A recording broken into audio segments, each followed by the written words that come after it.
There is a moment that happens in football, not often, but often enough that supporters learn to recognize it. The ball stops moving. A player stands over it. The referee has pointed to a spot somewhere outside the penalty area, perhaps 20 or 22 meters from goal. The wall forms slowly. Defenders count their steps. The goalkeeper moves along the line, checking the angle, checking the wall, preparing. And then the stadium becomes slightly quieter. Not completely silent. Football stadiums are rarely completely silent, but there is a kind of collective pause, a shifting of weight.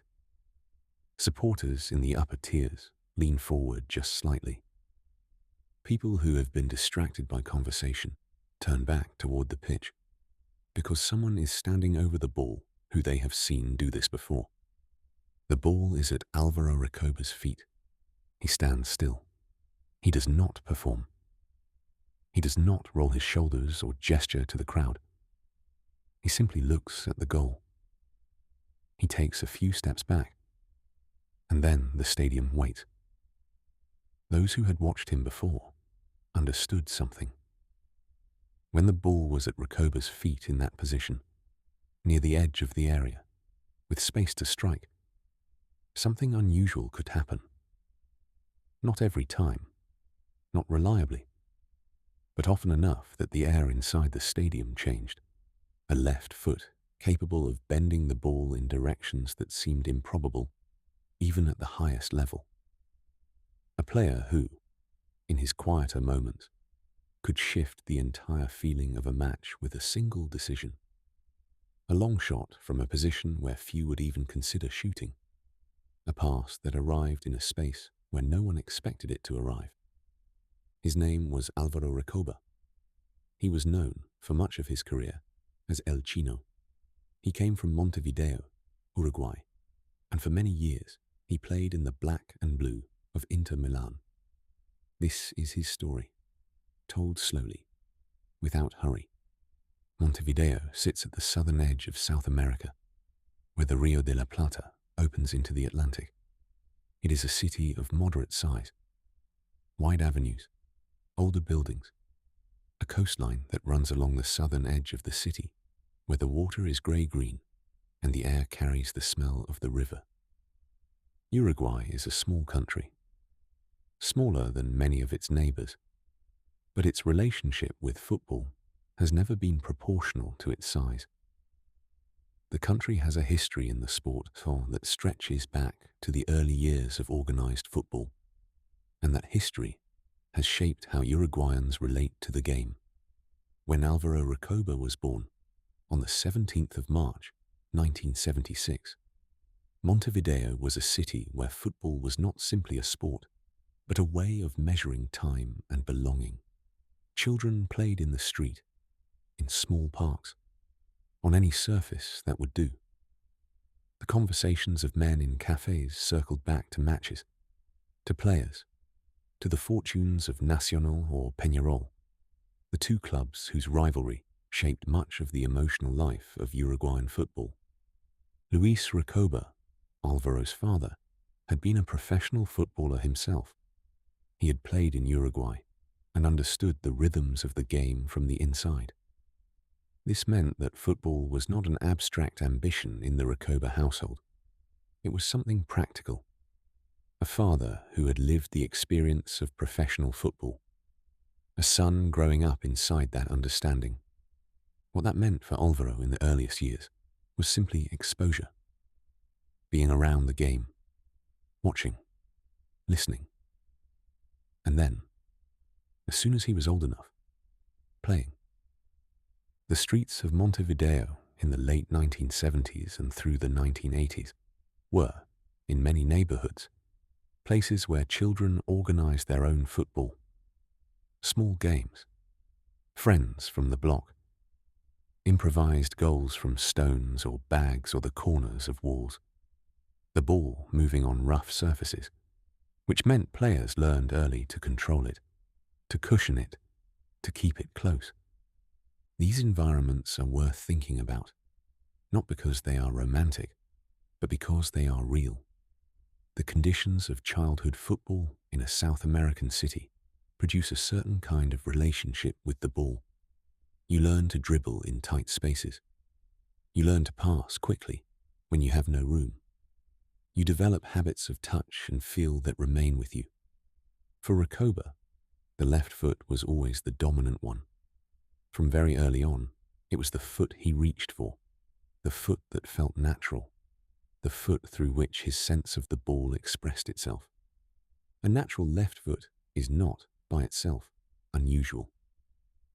There are many left-footed players in football at every level, but the degree of quality that can develop in a left foot, with time and repetition and instinct, varies enormously.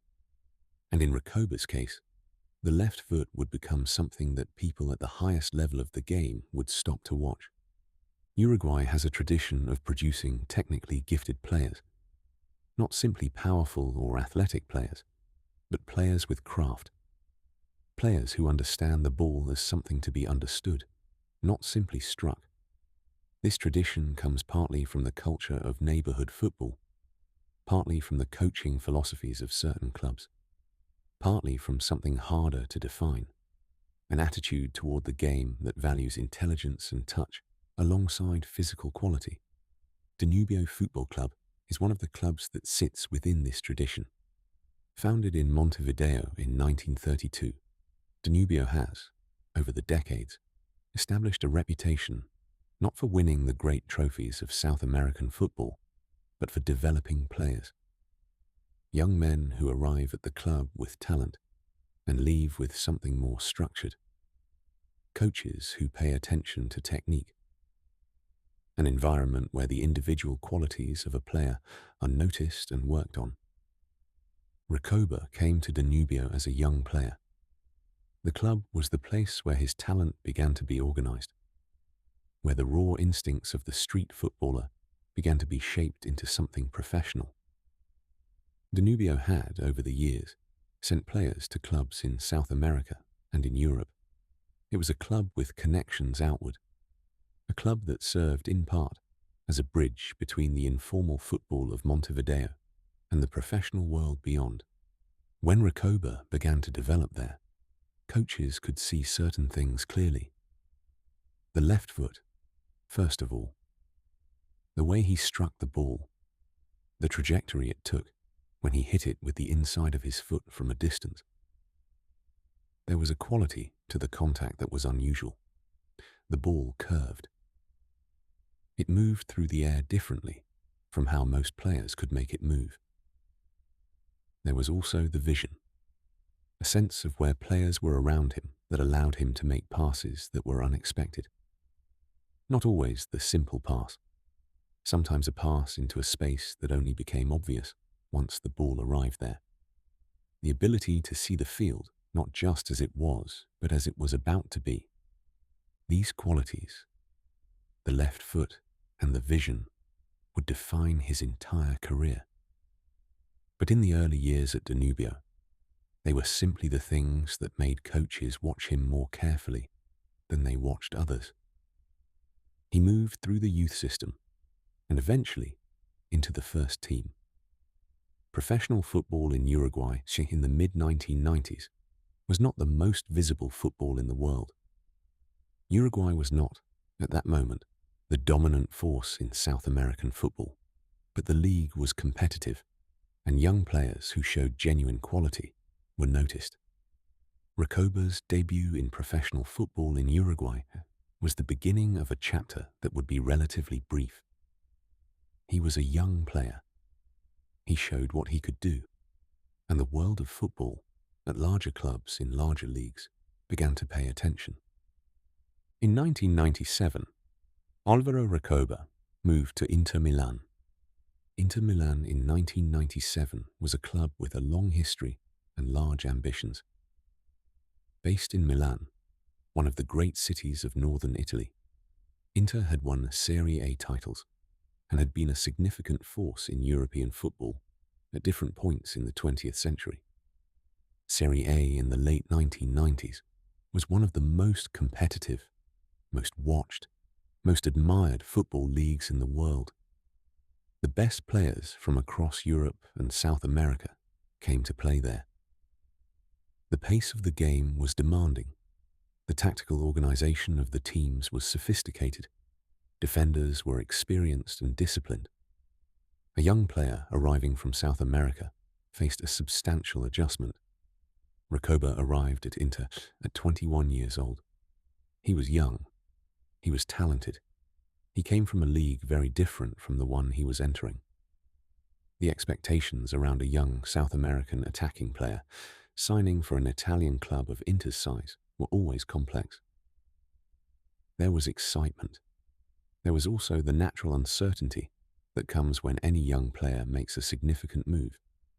The San Siro, the stadium Inter shared with AC Milan, was one of the great football arenas in Europe. It had a capacity of over 80,000. Its upper tiers rose steeply on all four sides. On a match night, with the floodlights on and the crowd filling the seats, it was an imposing place. A place where the scale of professional football at the highest level made itself very clear. Recoba's debut for Inter is one of the moments most often remembered when people talk about him. It came in a Serie A match against Brescia in 1997. Recoba came on as a substitute. He had not yet established himself in the squad. He was not the main player. He was, in that moment, simply a young man entering a match from the bench. What followed is part of Inter's history. He scored twice. The first goal was a long-range effort. Struck from outside the penalty area with his left foot, the ball moved through the air with curve and pace, and arrived in a part of the goal that was difficult for the goalkeeper to reach in time.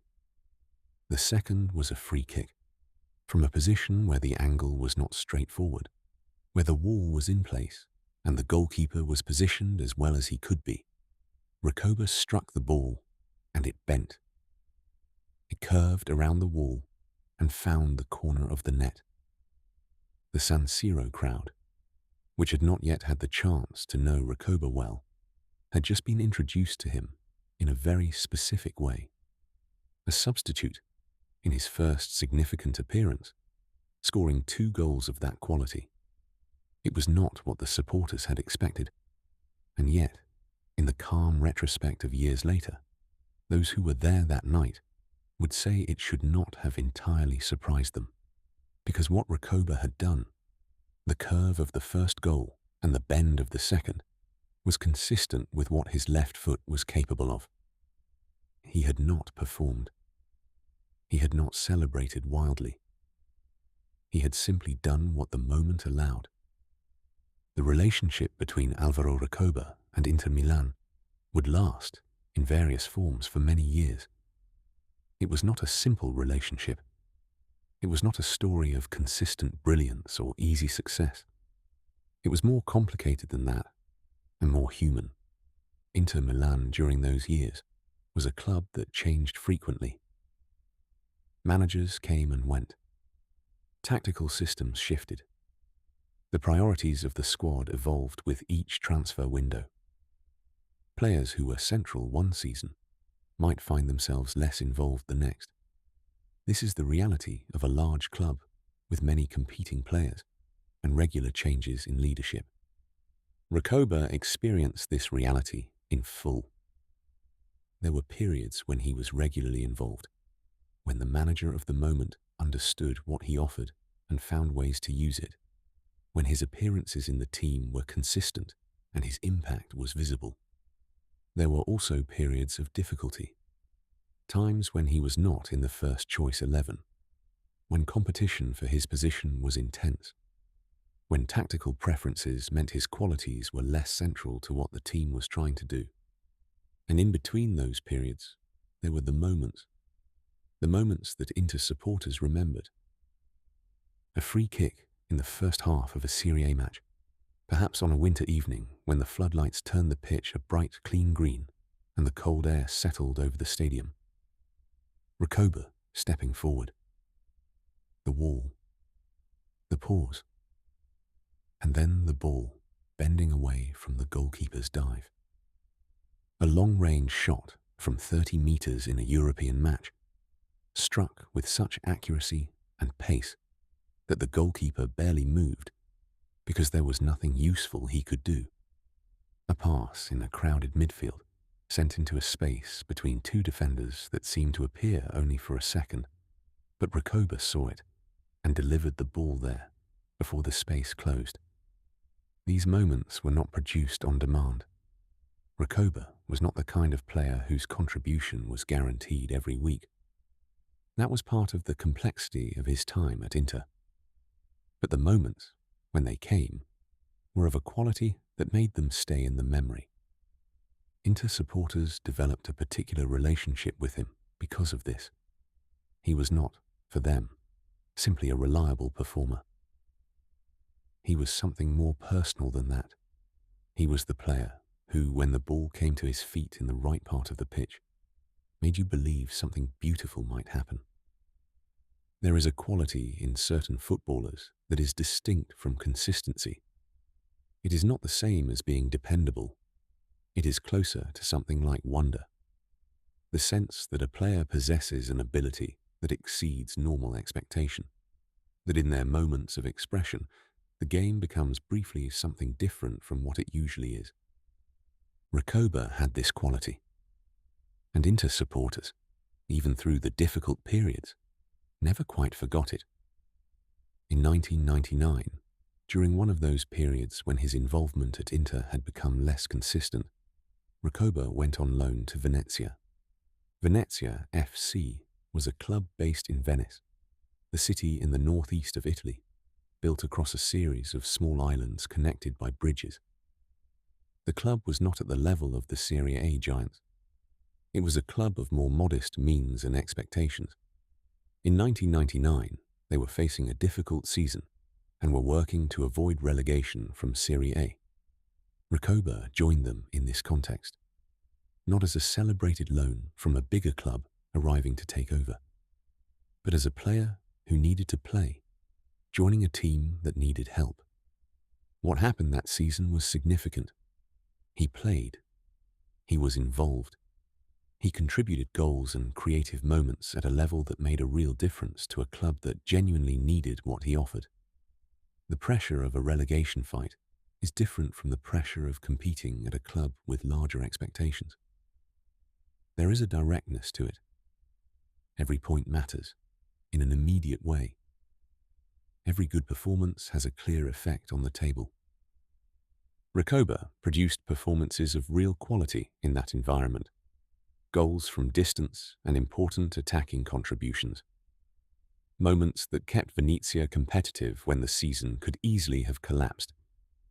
The loan period helped him, not just in terms of playing time, but in terms of understanding himself as a footballer in a real competitive situation. When the stakes were clear and the context was demanding, he found something in his game that was valuable. Venezia avoided relegation that season. It is worth pausing here for a moment. A club fighting to stay in the top division of Italian football. Players giving their best in difficult circumstances. And Recoba, on loan from Inter, contributing in ways that genuinely mattered. This is not a grand narrative of glory. It is simply a small chapter in a long career, done honestly and with effect. He returned to Inter at the end of the loan.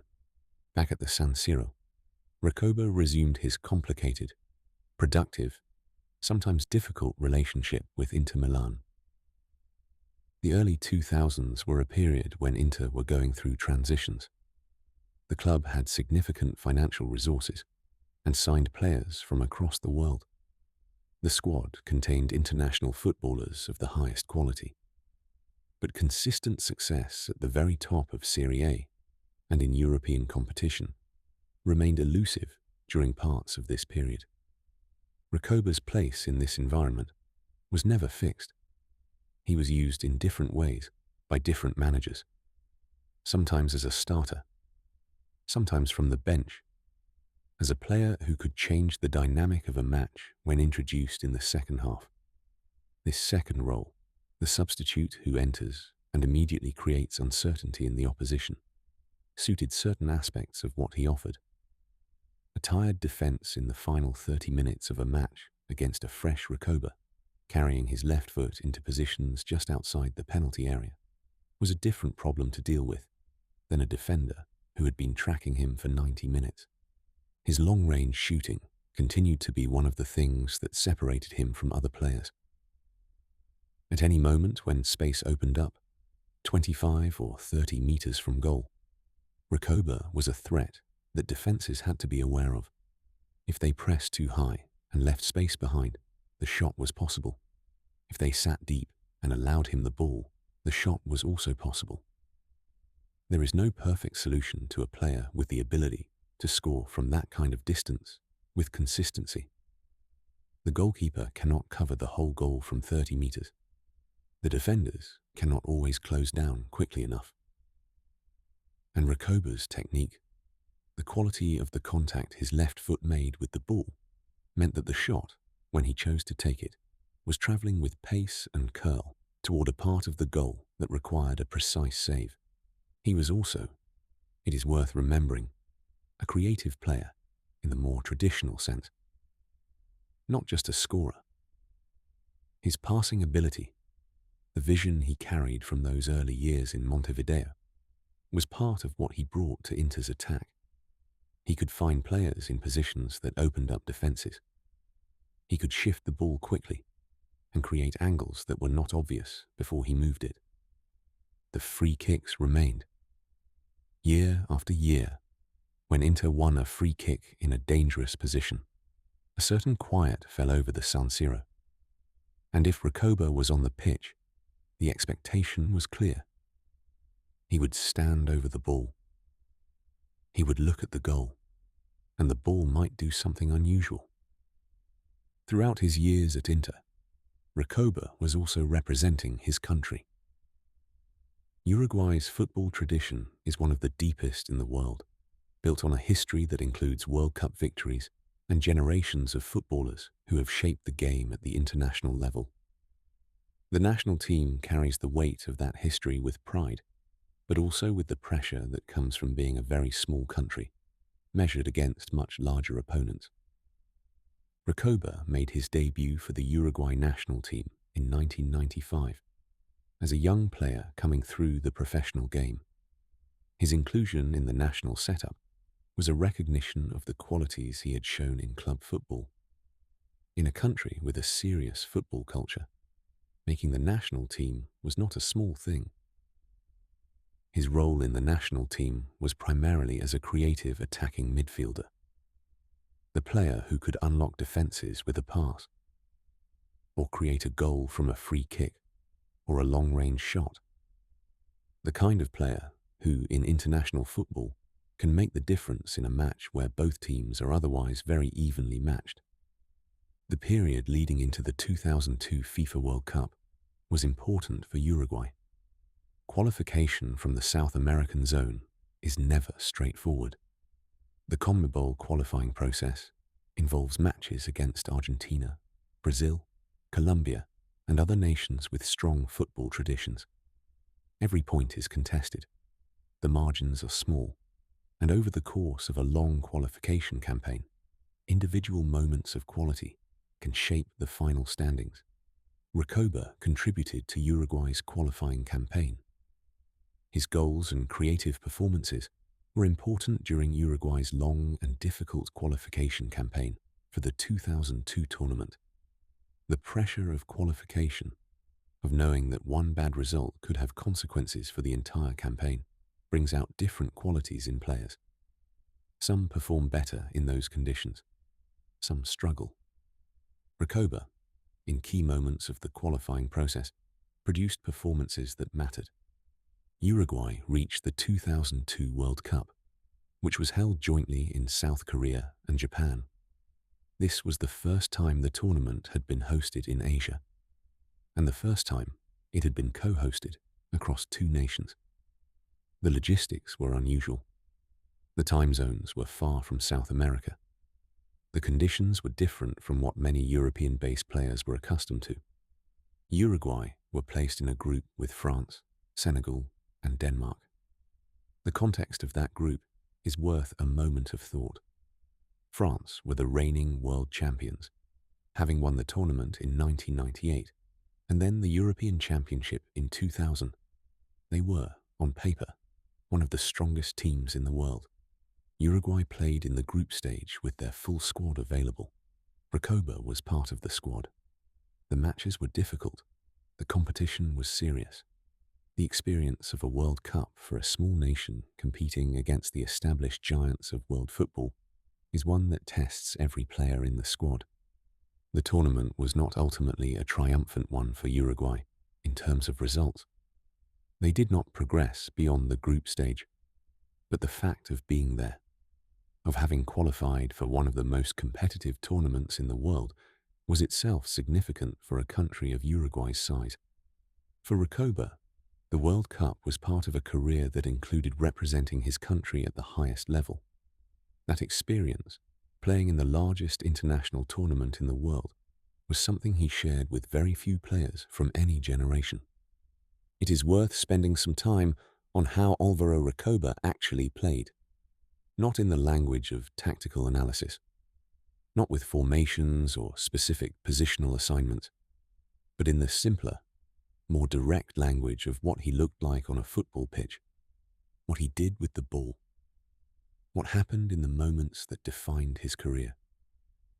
His left foot was the beginning of everything. The way a player strikes a ball depends on many things. The approach angle, the part of the foot used, the position of the body at the moment of contact, the follow-through. Each of these elements, combined and coordinated, produces the trajectory and pace of the ball. For Recoba, the combination of these elements when he struck with his left foot produced something that was, by the standards of professional football, remarkable. The ball moved with pace, and it moved with curve. Not the gentle curve of a cautious shot, but a genuine bend that required the goalkeeper to recalculate the destination of the ball even after it left Recoba's boot. From distance, 25 to 30 meters, this quality was particularly dangerous. At that range, a goalkeeper has less time to react than they would from closer. If the ball is also moving laterally as it travels, the calculation becomes even more demanding. Recoba scored goals from these positions across his career. Not every attempt went in. Many were saved or missed the target. But the frequency with which he attempted those shots, and the proportion that succeeded, was a genuine characteristic of his game. The free kicks were a specific expression of the same quality. When a free kick was awarded in a dangerous area, the standard preparation applied. The wall was formed. The goalkeeper positioned themselves. And Recoba would step up and attempt to bend the ball over or around the wall and into the goal. The technique required for this is demanding. The ball must clear the wall, which means the initial trajectory must be upward, but it must then dip or curve in time to arrive below the crossbar. And it must do all of this while avoiding the goalkeeper, who is positioned to save what they can anticipate. When Recoba succeeded with these free kicks, as he did on numerous occasions across his career, the effect in the stadium was immediate. There is a specific sound that accompanies a successful free kick. The collective exhale, the sudden shout, the sense that something has just happened that was simultaneously expected and surprising. Expected because Recoba was standing over the ball. Surprising because the execution, even if you knew it was possible, always seemed to contain something slightly beyond the normal. Beyond the shooting, there was the passing. Recoba's vision allowed him to make passes that other players did not see. In a crowded midfield, finding a channel through which the ball could be delivered requires the ability to read movement and anticipate space before it fully opens. Recoba had this ability. He could see a teammate's run developing and deliver the ball into the position that teammate was moving toward. This quality, is less visible than a long-range goal. It does not produce the same immediate reaction from the crowd, but it is part of the same intelligence that made him a distinctive player. The recognition of what was available on the pitch and the technical ability to deliver it. He was a player of moments. Not every match produced a highlight. Not every appearance contained something remarkable. But across a career of many seasons, the moments accumulated, and the quality of those moments, individually, was high. The San Siro has a particular quality in winter. The stadium sits in the Sempione district of western Milan. In winter, the evenings come early in northern Italy. By the time a match kicks off at 8:30, the sky has been dark for several hours. The floodlights of the San Siro illuminate the pitch in a sharp, clear light that makes the green of the grass look very bright against the darkness of the stands. The cold comes in from the north. Milan in December or January can be genuinely cold, with the temperature dropping below freezing on the worst nights. The breath of 80,000 spectators makes a faint mist in the colder air. The players in white shirts or coloured training tops during the warm-up move in a cold that is physical and present. An intermatch at the San Siro in those winter months, in the late 1990s or early 2000s, was a specific experience. The noise of the crowd was different in cold air. It seemed to carry differently. The moments of quiet between the roars had a different texture. When Recoba stood over a free kick on one of those nights, perhaps in the 40th minute of a Serie A match, with Inter 1 goal ahead or level, the cold was part of the atmosphere. The players in the wall stamped their feet. The goalkeeper blew on their hands. The supporters in the Curva Nord watched with a particular attention. And then the ball moved. These are the images that stay with supporters, not the statistics of how many free kicks were scored across a career, but the specific, physical memory of watching a player stand over a ball and produce something that belonged to a different level of the game. There is something about Uruguayan footballers, as a general category, that is worth noticing. Uruguay has produced, across its history, many players whose quality was recognized at the highest level of European football. Players from a small country who moved to clubs in Spain, Italy, England, and France, and who found ways to compete at that level. What these players often share is a certain groundedness in their relationship with football, a technical understanding of the game that comes from the culture of football in Uruguay. The small pitches, the competitive nature of the local game, the seriousness with which football is approached even at the youth level. Recoba carried this with him. He was not a player of grand gestures or theatrical celebration. He did not perform. When he scored, he acknowledged the crowd and his teammates and moved back to his position. There was a quietness to him, even in moments of significant achievement, that was consistent with his character. This quietness extended to how he carried himself generally. He was not the player whose presence filled the room in a loud way. He was simply himself. A footballer who happened to possess an extraordinary left foot. The nickname El Chino, which he carried throughout his career, referred to his physical appearance, specifically to the shape of his eyes, which gave him a particular look that stood out. Nicknames in South American football are often given in this direct, sometimes unsentimental way, and El Chino became simply the name by which he was known, not a persona, just a name. As the years at Inter continued, Recoba's role changed. Players do not remain at their peak indefinitely. The body ages. Injuries accumulate. The gap between the quality the player knows they possess and the quality they can consistently produce on the pitch begins to narrow. This is not unique to Recoba. It is simply the reality of a professional football career. There was a loan spell at Torino, another Serie A club. Torino, like Venezia before them, offered Recoba the chance to play regularly in a context different from Inter, a club with its own history and supporters, its own demands and pressures. He moved there for a season, playing in a team that needed experienced players, capable of making an impact. The experience of moving between clubs on loan, of adapting to new teammates and new systems, is one that many players of Recoba's kind navigate during the later stages of a career. The central club, in this case Inter, remains the nominal home, but the football life becomes more peripatetic, more provisional. Eventually, Recoba departed from Inter Milan. After many seasons with the club, the relationship came to its natural conclusion. He had been there through multiple managerial regimes, through changes in the squad and in the tactical priorities of the club.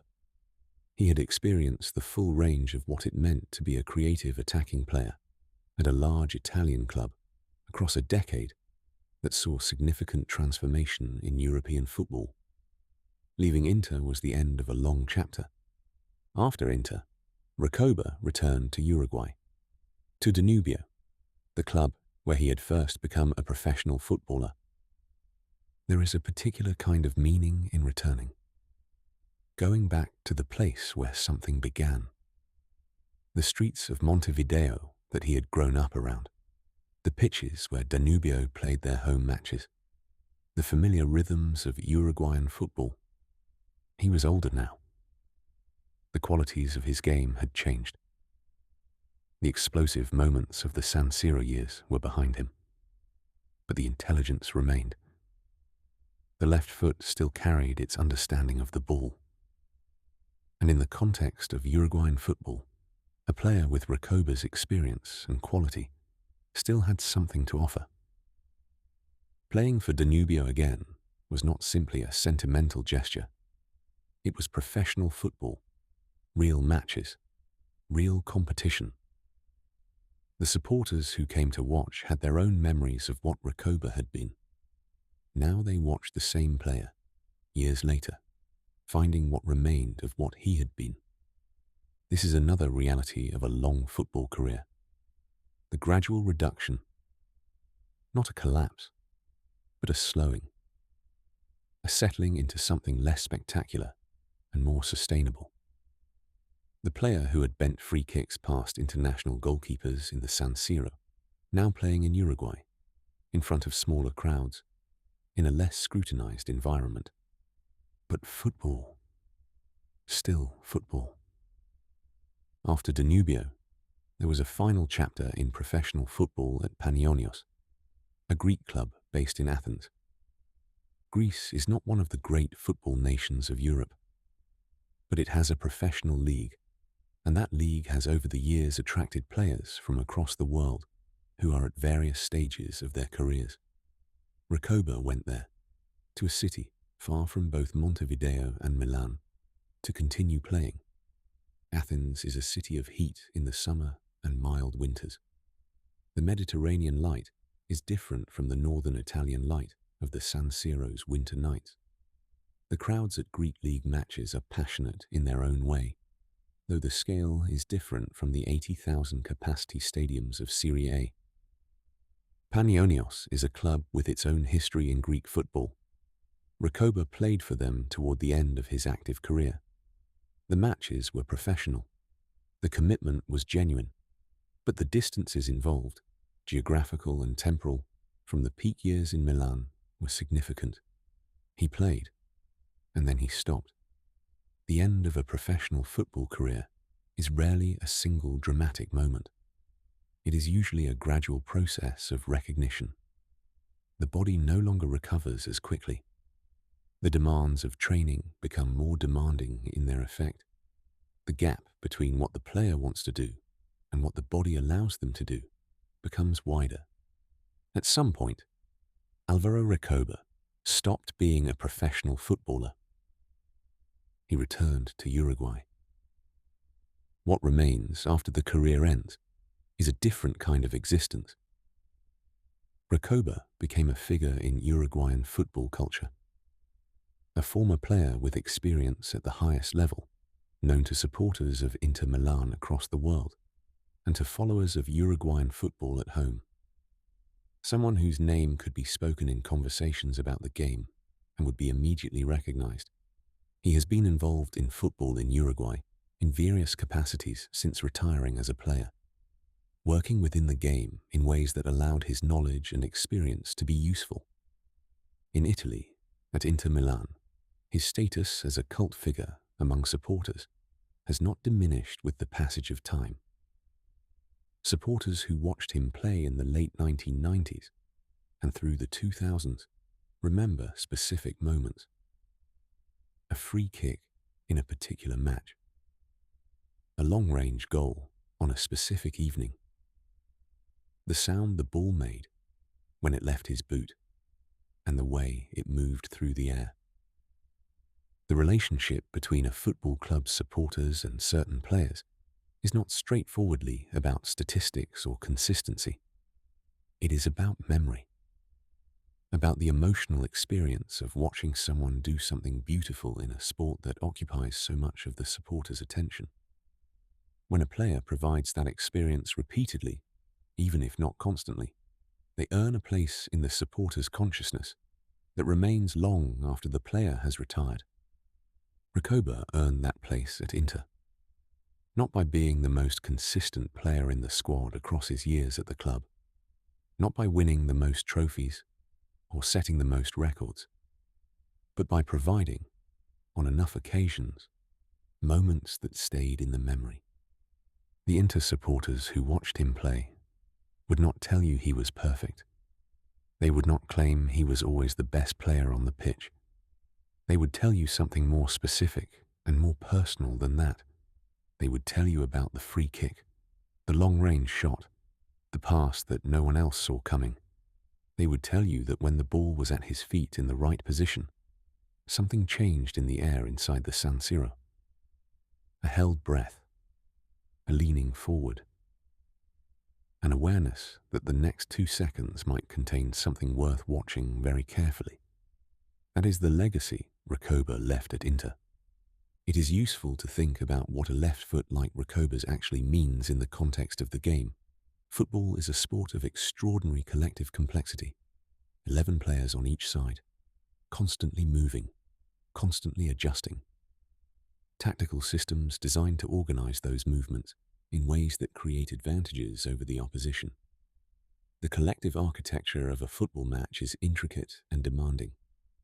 And yet, within that collective complexity, individual moments of quality break through. A pass that changes the angle. A shot that arrives in the net before the goalkeeper can reach it. A free kick that bends into the corner. These individual moments are not separate from the collective game. They are part of it. They emerge from the movements and positions of other players, from the tactical organization that creates the space for the pass or the shot to be attempted. But they are also, in a meaningful sense, individual. They require a specific person to make a specific decision and to execute it with specific quality. And when that quality is as high as Recoba's was in his best moments, the individual moment takes on a life of its own. People remember it not as part of a larger tactical pattern. They remember it as itself. The way the ball moved, the sound it made, where it ended up. This is the nature of individual brilliance in a team sport. It does not replace the collective effort, but it rises above it, briefly, in ways that create a different kind of memory. Recoba was a player who created these memories, not in every match, not reliably enough to make him the consistent week-to-week performer that a club competing at the highest level often needs from its attacking players, but with enough regularity and with enough quality in the moments themselves to ensure that those memories were genuinely remarkable. There is also something worth saying about where Recoba came from and what that meant for how he played. Uruguay is not a large country. It does not produce footballers in the numbers that Brazil or Argentina do, simply by virtue of its population. But the quality of its best players has, across generations, been consistently high. This quality is not accidental. It comes from a football culture that is serious about the game, that treats football as something worth understanding deeply, not just something to be played energetically. The emphasis on technique, on the relationship between a player and the ball, is part of how football is taught and learned in Uruguay from the earliest ages. Recoba absorbed this culture, growing up in Montevideo with a father who had been a professional footballer in a neighborhood where football was played in the streets and on any available surface. The early years of touching and controlling and striking a ball in conditions that required precision because the space was limited and the surfaces were unforgiving. By the time he reached professional football at Danubio, the relationship between Recoba and his left foot was already old, already deep, already the product of many thousands of hours of contact with the ball in the particular way that his foot understood it. This is the foundation that everything else was built on. The free kicks in Serie A, the long-range goals at the San Siro, the moments that Inter supporters remember, all of it resting on years of practice and instinct that began in Montevideo in the 1980s, on pitches and streets far from the floodlights of Italian football.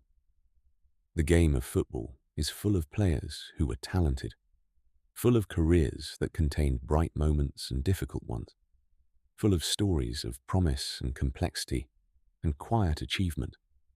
Recoba's story contains all of these things.